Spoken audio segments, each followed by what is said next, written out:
নেপোদা না? ও নেপোদা, তুমি এখানে আর জেঠিমা তোমার সারা পাড়া খুঁজে বেড়াচ্ছে।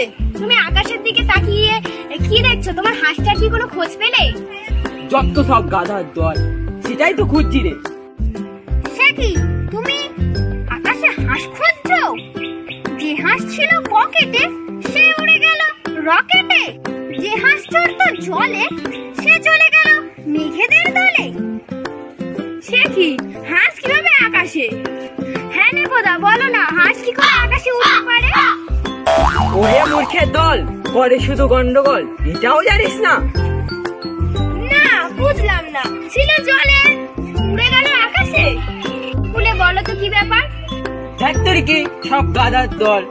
আরে হাঁসটা হয়তো জলে চড়তে ভাল লাগছিল না, তাই আকাশে উড়ে গেছে। তাই না? এটা তো সব পুরোটা মুডের ওপর নির্ভর। যা যা, তোর আমার ডিস্টার্ব করিস না, আমার কনস্টেন্সটাই নষ্ট হয়ে আসছে। এটা কনস্ট্যান্ট টাইম নয়, শাট আপ, সব জানতা গাধা চিত্ত। আমি জানি এই ভাষা প্রয়োগ করার কারণ হলো শব্দটার মধ্যে একটা ভারিত্ব বোধ আসবে।